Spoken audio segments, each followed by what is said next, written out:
Welcome to Locked On Golden Knights.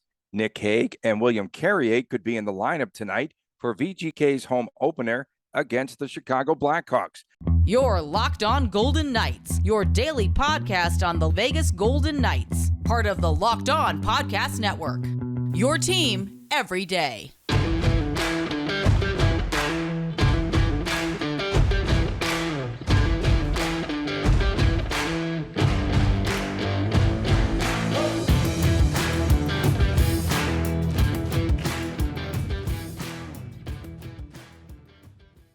Hi again, everyone. Tony Cardasco along with Colic. You could find us on Twitter at Tony Dasco, at TD Chris G, and of course at Locked On VGK. And on the YouTube channel, please subscribe, Locked On VGK. Hi again, everyone. And we appreciate you all tuning in. And we thank you for making us your first listen each and every day. Our podcast is free and available wherever you get your podcast. And Chris, tonight after the gold carpet, where I know you're going to break out that gold lame jacket again, VGK will be tangling with the Blackhawks, coming over that 5-2 loss to the world champion Colorado Avalanche last night in Denver. VGK fans will probably most likely be seeing the return of Nick Hague, who signed that 3-year contract extension earlier this week, and William Carrier, who will be back perhaps on the fourth line with Nick Waugh, Keegan Colasar. And now there's also some speculation that perhaps we could see Paul Cotter moving up one line to the third line, along with William Karlsson and Jonathan Marchessault. So what do you think the impact will be with these players inserted into the lineup and the lineup changes? First of all, I like Will Carrier coming back. Obviously, Nick Hague, I think he's going to get a huge ovation, probably a little more than what he needs to get. But I think Nick Hague will get a rousing ovation from the VGK faithful tonight. As far as Will Carrier coming in, we know Will Carrier brings to the team. He brings that grit, that strength, that energy, and the fourth line speed. I mean, he might be one of the fastest fourth liners all the NHL. Just kind of an underrated player in that regard for his skating ability. Moving Paul Cotter to line 3 and Amadio out of the lineup. One of the things I wanted to predict, and I forgot, I predicted Paul Cotter was going to push some people out of the lineup throughout the season. I didn't think it was going to be the third line and above, though. I thought he was going to make it tough for Colasar and or Will Carrier to keep their spot in a regular basis if all three of those wingers are healthy. I did not, in my mind, predict him making an impact on the third line as soon as game 2 of the season. And I don't know how much time Karlsson, Marchessault, and Cotter have spent together in training camp. Of all the reports that we've read, Tony, I don't recall seeing Cotter skating with them a whole lot. That line had one goal, Marchessault, scoring the first goal. Karlsson's was a power play goal. So why mess with a winning lineup? That's, I guess, the one question I would ask. Is that a necessary move? I mean, maybe that line gets 4 goals tonight, and it's a great move. Who knows? But Paul Cotter, folks, it's his time, I guess, right? First, they kicked Howden off of that line, and now Amadio. Okay, so William Karlsson's getting his way, I guess. That's whatever he wants there. But, Hague had communicated, according to Bruce Cassidy, with Cassidy and also with John Stevens. So, and I don't know if that's legal or not in the NHL or whatever when you have a free agent, but in any event, RFA, though, you should be prepared, should be prepared for what's ahead coming into tonight's game. Cassidy made a pretty interesting comment in yesterday's presser. He was just saying that sometimes it takes the bigger players a little bit more time to get started. So he said he wants to see how Hague shows up in the morning skate today, and then he'll see if he could be inserted in the lineup. I think it's a no-brainer. I think we'll see Hague in the lineup tonight, the former third-round pick from 2017, 142 career games, 10 goals, and 32 assists, 42 points overall, coming off of the 4-goal, 10-assist season of a year ago. So what will he bring to this lineup tonight? Just what you said, strength, grit, and just kind of that stay-at-home that stay-at-home mentality, right? He's going to protect the net, just like I still I was arguing with someone, and I forgot who it was. I think it was the intern from Sinbin. Actually, we have a mutual business interest, I guess you can say, outside of what we do here, and he felt that Hague was stronger and a much faster skater than McNabb and kind of a different player, a little more offensive ability. I don't know about the offensive ability. We actually both agreed that McNabb has some real good hands around the net. He scored a couple real good goals and close throughout his career. But I look at Nick Hague and McNabb of one of the same pretty much. Hague might have a little more speed and a little more size, but they both got a huge hip check. McNabb a little more seasoned, if you will, with how he can pull it off. But again, tough to play against. It's going to be that much harder now to find open ice against the defense. And Ben Hutton's going to be fine. Ben Hutton is going to have a role with this team throughout the year. It seems like he's going to be the seventh defenseman for most of the season, so he'll be the next man up. And Hutton was okay in the opener. Lost the stick. That first goal was kind of a mess, but that happens. Throughout the year, though, Tony's Barbie girl will be ready to go and ready to help out when needed. But excited to have Nick Hague back. We do need Nick Hague in this lineup, I think, to kind of round out our bottom defensive pair. And Hague can play up and down the line too. And McCrimmon has been very high on our defense being amongst the best in the NHL, and I don't disagree with that statement if you look at the top six defensemen for other teams up and down the league. So it all starts back there, I guess, right, Tony? Yeah, I keep reflecting on the opener, and the more that I think about it, and the more that I've watched and gone back and looked at with the highlights and all that, VGK, it's pretty impressive what they did, in winning that game. The only thing I didn't agree with Cassidy on was that he said that they beat a really good defensive team, which I don't think so. But in any event, their execution for the most part was pretty good. And now we've got this fourth line, which we will finally see together. All the parts, all the pieces will be there tonight on the fourth line. They call them the shutdown line. The identity line. You call them the identity line, I think yesterday, right? And so we get a chance now to see, hopefully Carrier is healthy. You had a stat. Do you remember how many games they played together last season? Not very many. But when they did, period.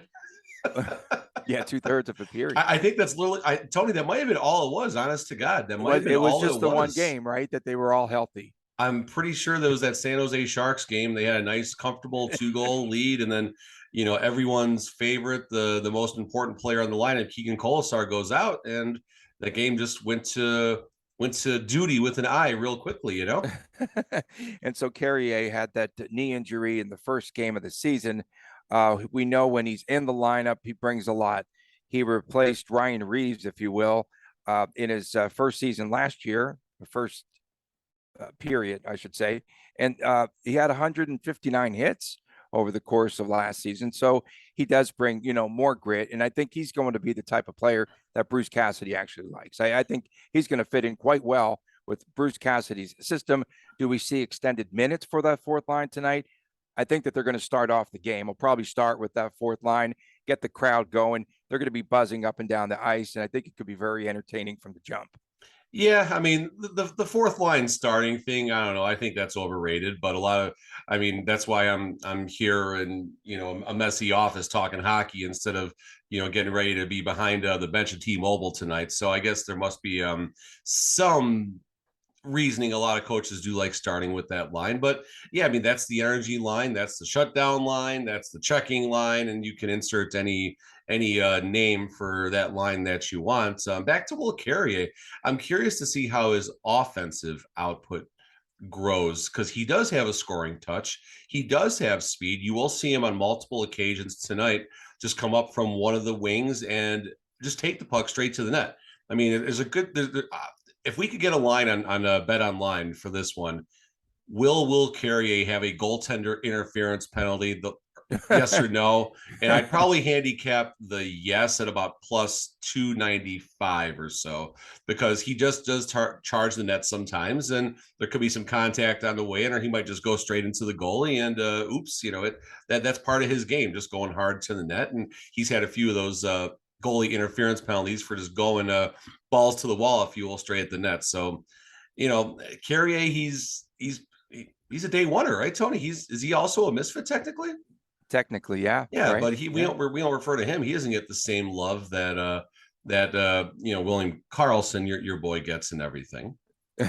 Are you going to be out there early for the gold carpet tonight? Are you I going to don't attend know. that? Me and my son are going down to the game tonight. It's a long night. If we get out there, like 3 o'clock, I think local time is when it starts. So probably closer to 3:30. But a little secret that I learned actually with my wife, probably season 2 or 3, if anyone is going down there tonight. The area by the gold carpet is absolutely mayhem. If you're not out there by probably 1-2 o'clock, you're not gonna get a spot on the rail, I would probably guess. So what I would recommend is if you want to get where all the players go, and all the players enter T-Mobile Arena from the gold carpet festivities right between pardon me, right between the New York parking garage, like where one of the suite entries is. We kind of stood there and just, while we were waiting for things to kind of quiet down, and every player walks right by and no one's there. So if you want to get maybe that quick FaceTime, a quick high five or an autograph, camp out down there, avoid all the hoopla of the gold carpet and get them on the way in. That's Okay. just, Another tip, where do you park around T-Mobile while we're at it? So this is something that I highly recommend. It's not free to park anywhere around T-Mobile. There's two things you can do, folks. One is the RTC, the bus. You can jump on a bus. It's $2, $4 round trip, if you will, and they pick up. Let me think. I'm trying to do my my PA. I know at Green Valley Ranch. Green Valley, yeah. East Side at Boulder Highway on Boulder Station. Okay. There's one up in Centennial somewhere, and there's one, I believe, at City National. Excellent. And also, advice. Otherwise, folks, if you do like driving down there but don't pay, if you're able, get the MGM credit card. Automatically gets you in Pearl status. We park at Excalibur every day for free, and it's a 4-minute walk. Good advice. Coming up next, we'll have a preview of tonight's game, VGK versus Chicago. You're watching and listening to Locked On Golden Knights. BetOnline.net is your number one source for football betting information this entire season. Find all the latest player developments, team matchups, news, podcasts, and in-depth articles and analysis on every game that you could find.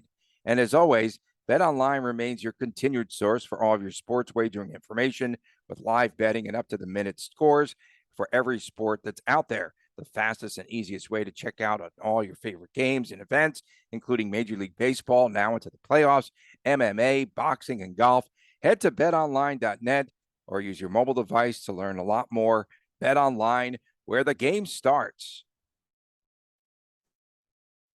Welcome back, and thanks for making us your first listen each and every day. Our podcast is free and available wherever you get your podcasts on all the platforms all over the world. Tony Cardasco and Chris Golick here. And Chris, VGK hosting the Chicago Blackhawks tonight at T-Mobile, the home opener. A lot of excitement in the air. What do you got there? It's a Blackhawks hat from 2015. I did watch a good part of last night's Hawks Avalanche game. Colorado won 5-2. The story there, 4 power play goals by the Avalanche, and 4 of the 5 goals came off of deflections. It was just, what am I watching here? And so it's very cruel on the part of the NHL to start the Chicago Blackhawks. It's exactly what the Blackhawks want, Tony. It's exactly what they want. On a back-to-back. Exactly what they want. Keep going. Bruce Cassidy and John Stevens, they should get VGK a lot of looks on the power play tonight. If they want to solve any power play issues, tonight is the night. You got to start there. Yeah, no doubt. So, 4 power play goals. That's painful, but that's what world champions do. That's what the elite teams do, is they punish you at every time they can. And, I guess if the Blackhawks have a saving grace, they might have won the game 2-1 in 5-on-5 play. I know they got 2 goals. I don't know if either one was a power play goal. So, maybe the Blackhawks can look at the glass being a quarter of the way full or something like that. Tonight's game will be interesting. I think the first period is going to be mayhem, up and back, sloppy defense. So teams on a back-to-back, the team that is playing the back-to-back game, they usually come out in the first period with a lot of energy, and then they kind of slow down throughout the game. Golden Knights, home opener, They're going to want to make an early statement, especially that fourth line, which is going to be starting apparently. So they're going to want to also kind of fight fire with fire. So I would not be surprised to see some defensive breakdowns and a little bit of sloppy hockey, but also exciting hockey in the sense that they'll be, trying harder to finish those checks. They will be getting more, I think, more odd man rushes maybe early on. I wouldn't be surprised if you had a goal in the first 90 seconds of this game, just simply based on that. Yeah. And Chicago last night could not keep up with the Avalanche through the neutral zone. No one can. And you talk, I know that, but you talked about Carrier, but I think it could be a big game for Jack Eichel, of course, because he takes it himself. VGK just needs, again, to get the puck across the neutral zone, center ice. And last night on one possession, Nate McKinnon took the puck himself and pretty much had a high danger shot back the other way where he hit the crossbar. But the speed of this game, VGK could dictate from the outset, I think, tonight. And I think that that's a crucial area. And again, an area where we see Bruce Cassidy is trying to pick things up, and he's trying to clean up some things there. So I think they're going to force the puck on entries. Yeah, no doubt. I mean, you're going to attack the Blackhawks at every possible angle that you can. They're going to be okay in early on in the game. They're probably they might even have a little more pep in their step than VGK in the first, maybe 4, 5, 6 minutes of the game. And then they're going to slow down. They're going to tire out. And I mean, it's incredibly tough starting on a back-to-back like this. I saw there's a couple teams playing, at least one team, I forgot who, playing tonight that played last night. So, the NHL is getting these teams off and running pretty quickly, but it's hard to find a path for the Blackhawks to have success in this game. I'm not saying VGK isn't beyond falling apart, or there could always be an issue with goaltending and stuff like that. And on the other side of the ice, whoever the Blackhawks starter is going to be, they could always have a good game and keep it close. I haven't looked at the line. I'll bet the Blackhawks are probably plus 250 or better to win this game. I wouldn't be surprised if that meant the Golden Knights were, over minus 300 favorites. And those lines usually are pretty indicative of what you're going to see. I'll have it for you in 5 seconds here. Let's see. And while we're rating here, minus Colorado, 360. Wow. And okay, so minus 360 in the game tonight. Colorado, their first 5 shots were all scoring threats in the game. So to your point, we could see that really. Do they have they have some props out there, like a goal under 10 minutes or 5 minutes? 9 locally, one of the shops is you. So it's kind of funny you mentioned that. For the first 2.5, 3 seasons, the prop was always goal in the first 10 minutes. And it was either season 4 or 5. They just moved it to 9 minutes and 30 seconds. And most square bettors, like myself, if they're going to score, they're going to score. It doesn't matter. But you're literally losing 1/20th of, you're losing 5% of your time to score there. And I'll guarantee they didn't reflect the line for that 30 seconds. I'll guarantee they didn't do that. Don't overlook the Blackhawks, though. They did have a 2-1 series advantage against VGK last year. I just remember that March game where they came out to that 3-0 start. Oh, we were there. Oh, remember? So and VGK battled back. Who scored the overtime winner, Tony? Who scored the overtime winner? Daddy, I think, right? Was it Dodonov in OT, right? And so I mean, you as a fan growing up, fan of the Chicago Blackhawks, and again, a season ticket holder for VGK, do games like this tear you apart? Because even though I'm not a fan of VGK, I'd like to see them succeed for the community here. But even though I'm not like a particular fan, every time VGK plays the Rangers, it's kind of tense with me, just watching it back and forth, and then getting a lot of trash talking with friends and stuff. So what is it like for you as a Blackhawks fan? It's exciting. I love, and we're going to talk about this in the third segment a little bit more, but I love, and this isn't just a Blackhawks thing, but I love seeing, the road sweaters in the arena. I love interacting with the road fans and things like that. It definitely, there's some emotions there. I mean, I spent a long time supporting the Blackhawks, and I still do support the Blackhawks outside of VGK. I keep up with them. It's unfortunate what they're going through right now, but that's going to change in between 3 and 4 years for the Hawks. They're going to be a team that might come in and just wipe the floor with us at that point, because 3 or 4 years from now, who knows what situation VGK is going to be in. But yeah, there's some emotions there. Definitely, you can see over this shoulder, whichever one you want to call that in your broadcast. You can see the jersey I'll be wearing tonight. It's my Blackhawks and Golden Knights hybrid jersey, if you will. It's got Fleury on the back, but that's okay. We'll let that slide. But yeah, definitely some emotions. We drove by, or not drove by. We were on the Metro in Chicago about 3 weeks ago now, and we saw the United Center in the distance going by. So that certainly triggered all sorts of amazing memories growing up. I was at the first. Going back to 95 now. Yikes. Shout out to my good friends, John and Wada and Geek. And yeah, that's my hockey buddies back home. But we were at the very first Chicago Blackhawks game at the new United Center in 2015 or 1995. Joe Murphy with a big goal that game, if you want to really date yourself there. And, so many wonderful memories on West Madison Street and the Edge in Bensonville, watching the team practice and stuff. And it's exciting tonight seeing the guys. We've driven down to Arizona before the Golden Knights were a thing, seeing them down there and stuff. And it's exciting, it's emotional, and just all smiles. It's going to be great. Yeah, outcome withstanding, it's going to be great no matter what. So who's going to lead this team tonight? Obviously, you've got Patrick Kane, and he's finally there, despite all of those trade rumors. You've got Max Domi, you've got Andreas Athanasiou. I can't pronounce his name, but in any event, I haven't heard of half of these guys. Okay, no, I'm just curious. And there's so many players on the Blackhawks. This guy here is dead. Sorry. You said in 3 or 4 years it's going to change. There's expiring contracts aplenty at the end of this season, and I know that they do have a lot of players on 1-year contracts for this team.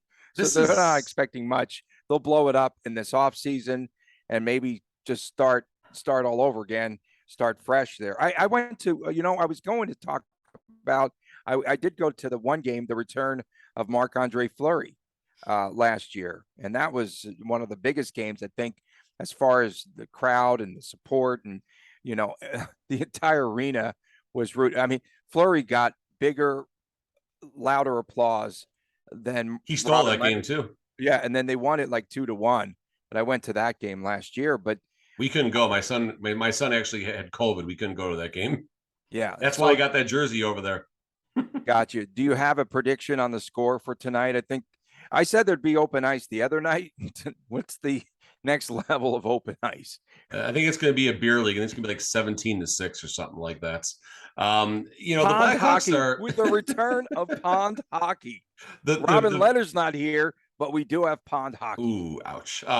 No, I mean, the Blackhawks are in such a weird spot, and they're just, I know we've probably talked about this a couple times over the summer, but they're in such a strange spot right now, shipping out DeBrincat and Kirby Dach, and they just made another trade with Vancouver not too long ago, acquiring a high-level draft pick for one of their defensemen. But they still got Seth Jones back there on an absolutely huge contract. Like, I don't understand. The Blackhawks were in a very good rebuild, and even possibly flirting with contending for a playoff spot, but they've basically said, no, this is not our time right now. They shipped out DeBrincat to Ottawa, Kirby Dach to, was it Montreal? Wherever Kirby Dach wins. Yeah. I thought it was Montreal. Okay, wherever Kirby Dach wins. Yep. And you still got Jonathan Taves and Patrick Kane there. And I was talking to my officiating partner last night at Lifeguard Arena, and we both agree Patrick Kane is as good as gone, come the trade deadline or sooner. I contended that I think Jonathan Taves just might be content retiring a Blackhawk no matter what happens. And I'm not knocking Patrick Kane when I say that. I'm just simply saying Jonathan Taves kind of seems like he might want to, start and end in one spot. I think Patrick Kane has a lot of competitive years left. I think, Tony, this is where you might play into this theory a little bit. I see Patrick Kane possibly going to the Rangers this season to help them with a cup run, and then next season signing with the Sabres or something like that. Who knows? Yeah, they won't have the same lineup here that they start with at the finish of this season. There's no way. And then last night we saw Peter Mrazek, who did okay in net. He just had no defensive support in front of him. But tonight, I think it has to be. I don't think Mrazek comes back. It's got to be Alex Stalock. And Stalock last year played in one game for the Blackhawks. Oh my goodness, this is going to be something else tonight. And I have a 6-3 final, 6-3 with a couple of empty netters. 17-6, 17. So you think it's going to be? You think it's actually going to be 4-3, Tony? I don't know. I mean, 6-3, 6-3. 17-6. Oh, the Blackhawks are going to miss the extra point, is what you're getting at. Coming up next, what do VGK fans think of visiting fans taking over the Fortress? Chris wants to discuss. We return right here on Locked On Golden Knights. Welcome back to Locked On Golden Knights. Tony Cardasco and Chris Golick. Please subscribe to our YouTube channel, Locked On VGK. So, Chris, I know that you wanted to discuss fans and the way that they take over the Fortress and all of that. And I went to this nice little panel discussion last night at the UFC Performance Center. And one of the speakers, Kerry Buboltz, was there, by the way, the president of VGK. He was on this panel. Jeremy Aguero, who is with Applied Analytics here in town, he does all of these economic impact studies and such.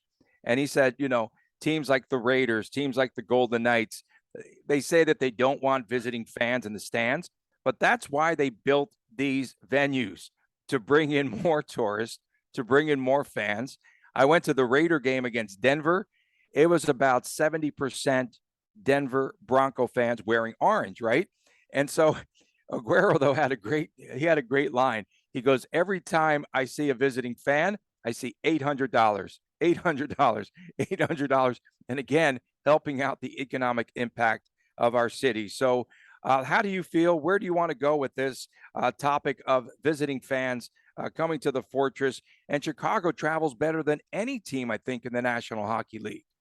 No doubt. And you're going to see plenty of the Chicago faithful. You might hear some cheering during the national anthem, folks, and don't get upset. Well, let's not even go down that route. But the Chicago Blackhawks going back to Desert Storm, and actually there's an underlying circumstance here too. Wayne Messmer was the former anthem singer and still sings for the Chicago Wolves in the AHL, part owner. But if you haven't watched Wayne Messmer do a national anthem, it's absolutely amazing. No disrespect to Carnell Johnson, but it is absolutely amazing watching Wayne Messmer do a national anthem. So going back to Desert Storm, the crowd just went bonkers during the All-Star game as they played a recording of Wayne Messmer doing the national anthem back at the old Chicago Stadium. And from that moment on, just the crowd goes absolutely bonkers and as loud as they can cheer for the entire anthem. So Golden Knights fans, if you haven't experienced a Hawks game, you might get some of that tonight. Just a heads up about that. Take it as you will. We're not gonna have an argument about anything else. Just that's how the Blackhawk fans do it, and I for one enjoy that. So I was on Facebook last night, my first mistake, and one of the random Facebook groups, someone said, "Oh, Blackhawks coming to town. All those ugly sweaters are going to be here." And of course, I put myself in the middle of the boxing ring. I showed a picture of my Fleury, God, so we're pointing opposite of that Fleury jersey back there. Got a couple reactions, and I said, "Hey, I thought it was nice that the road fans do come. It's good for the economy, like your person stated." And you see $800, $800. I mean, I know when I go to T-Mobile and now the Dollar Loan Center Arena where nothing is a dollar, and my goal is not to spend a lot of money when I go there. I'm going to try and find a way to smuggle M&Ms in for my kid because I don't want to pay $9 for it or $15 at the Dollar Loan Center, whatever the heck it is right now. But when, like example, when we were down in Arizona for a baseball game in the late spring, early summer, one of their first games, I'm spending money on everything. We're on vacation. We're having a good time, right? And same thing, if I were to go to a Blackhawk game, I would have a couple adult beverages. I'd go find sweet treats upstairs in the 300 level and spend some money for a waffle cone. And it doesn't matter to me because I'm on vacation. Same thing here. A lot of Blackhawk fans come in. They're not looking at the prices. They don't care. They're here to spend money and have a good time. We put a poll up on Locked On Golden Knights last night. And basically, how do you feel about fans being inside T-Mobile Arena of the visitors? And our options were hate it, meh, a few are cool, or more the merrier. Going from the bottom up, only 7% of the fans hate seeing the other sweaters here. I like that. Met is 20%. That's also fair with me. I'm okay with that. Let me get this out of the way here. Yeah, whatever. A few are cool was 43%. That was the one that everyone liked. And then actually in second place was more the merrier. So I definitely like that. So I do think my pulse check on Locked On Golden Knights, we're in the same ballpark. We like seeing the road fans here. Now, going back to the Stanley Cup clinching game with the Washington Capitals, I know that rubbed a lot of fans the wrong way because there was a lot of red sweaters. And but I mean, whatever. I mean, listen, if the Vegas Golden Knights are fortunate enough to win the Stanley Cup in Toronto or not Toronto's not going to get out of the first round. Stop it, Chris. But if in Tampa, in Florida, in New York, in Madison Square Garden, stuff like that, the more the merrier, right? So, it's I like seeing the road fans. I like interacting with them. Is one of our Twitter followers said, let's see here. I'm not going to say the whole thing because we'll get in trouble. McNabb memes on IG, whatever that is. Personally, I don't care. Just don't be make me think. So, I support that one too. It's fun interacting with the road fans, whether they're from Chicago or Canada or anywhere else, and just having a good old time and enjoying hockey on Las Vegas Boulevard. It just creates, I think, electricity, right, in the venue because you have the fans, there's back and forth, and I think it's more of a fun environment to me, at least, with me. And I could just go back again to Allegiant Stadium where I was there covering the game and all those just people in orange that you could see, in the stands. But this is why, again, we built these venues in our city to attract out-of-towners on or near the Strip. On or near the Strip, correct. And, and then get them to come and enjoy the sports and entertainment capital of the world. I mean, that's basically it. That's, that's our message, I think, that we like to convey here in our city, as provided that the fans just behave and have fun, at the game. And that goes both ways. That goes Vegas Golden Knights fans behaving too, but yeah. Misbehaving. You mean, yeah. Misbehaving.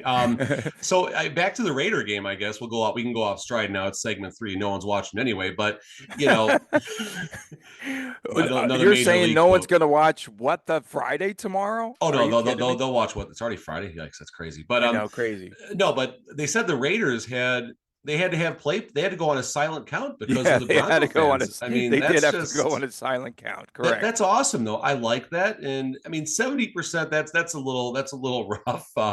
You shouldn't be played out of your own stadium from the fans, I guess, but so be it. Like you said, I mean, if there's 64,000, I think is capacity. So if there's 70%, 7 to 40, it's like 50, there's almost, 45, 50,000 people there to support the Denver Broncos. That times 800 is a big number with a couple of commas.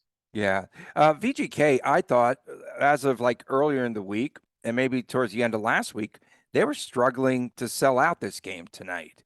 But of course, I think VGK there are a lot of ads popping up, Tony. There really are. On Facebook, a lot of ads. And I did see a lot of tickets too. Silver Knights too. Yeah. So, it's expensive. The city does really gravitate to winners. Let's face it. Okay. I think, you sell more tickets after you create some excitement with that opening night win in Los Angeles. So that's going to help there. There's a buzz right now. Yeah. And there should be a great crowd. Regardless, they'll say it was a sellout. But if this team, is like teetering right there on a playoff position, I think, again, they're going to have difficulties and they really have to put their marketing hats on and do better than just statues, handing out statues. There's a lot. I'm scrolling through right now in Axis. That's the official place to the lower bowl. I mean, it's kind of typical. Some of the seats in the mezz are gone. What are the tickets going for tonight's game? So if you want to do like the standing room only, you can get it for $25 if you want to get one of the tables way in the back. I'm guessing the most inexpensive seats looks like about 100 right now, and that's going to change. 100. Yeah. Let's see down here, 140. So, I mean, right now, if you wanted to buy tickets right now for tonight's game, you could probably, and again, Axis is the only place I'm going to reference. Anywhere else, you guys are on your own for that. But Axis right now is about $100. And again, Golden Knight fans, if we're going to keep the tips coming, you can buy your tickets now, or you can maybe roll the dice and wait a little bit closer to the game. If, if you know you're going to go to tonight's game and you want to play it right, don't buy your tickets the second, but have 2 or 3 different sets of tickets you want to watch. People will change the prices throughout to sell them. There will be some panic as it gets, closer. If you see seats disappearing, then buy your tickets right away. But if you look now and then you check at 10:30, then you check at 12:30, then 2 o'clock, if there's about the same number of tickets left, your best thing is to, go hang out in the plaza, go to the gold carpet, don't buy your tickets, wait till anywhere between 6 and 6:30.